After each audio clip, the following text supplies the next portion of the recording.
কাদের জন্যে মাথার ঘাম পায় ফেলাইয়া, পিঠটা রোদে পোড়াইয়া, গায়ের রক্ত পানি বানাইয়া, না ঘুমায়া না খাইয়া দিনকে দিন মনে করি নাই, রাতকে রাত মনে করি নাই। আজকে দুনিয়াতে যদি একটু মতের অমিল হয়ে যায়, মাও কথা বলে না, বাবাও কথা বলে না, ভাই দূরে সরে যায়, বোন দূরে সরে যায়, বন্ধু দূরে সরে যায়, এমনকি বিবিও বাপের বাড়ি চলে যায়।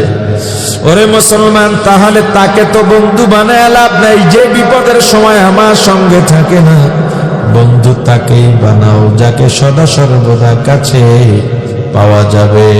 তিনি কে? জোরে বলেন, তিনি কে?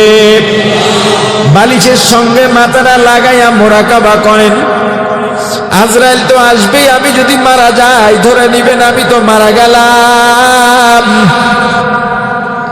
সবাই কান্নাকাটি করে ঠিক, তবে সবাই আমার কবরে পাঠাবার জন্য প্রস্তুতি নিতেছে।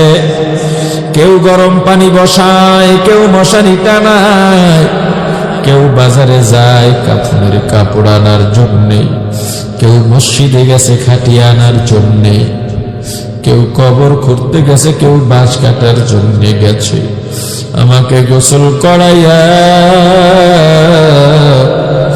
তিনখানা বা পাঁচখানা সাদা পাতলা কাপড়ের প্যাকেট বানাইয়া মুর্দার খাটে উঠাইয়া জানাজা দিয়া চারজনে কাঁধে নিয়ে কবরের দিকে রওনা হয়।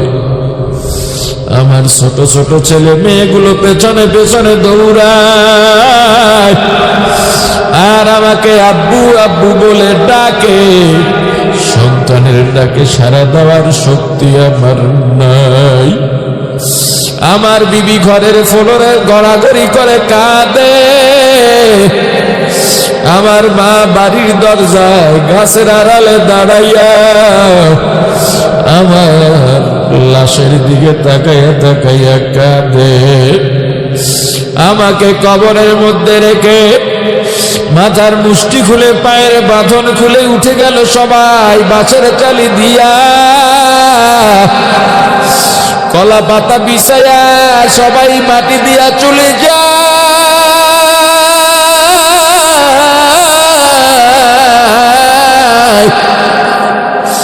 কাদেরকে আপন মনে করেছিলাম, ভেবেছিলাম বাবা ভাই সন্তান তো যাবে না, বন্ধুর জন্য কত কিছু করলাম, বন্ধু বুঝি আমাকে ছেড়ে যাবে না। বন্ধুও তো চলে গেল, বাবাও তো চলে গেল, ভাই তো চলে গেল, সন্তানও চলে গেল। মনে মনে চিন্তা করেন, ওই কবরে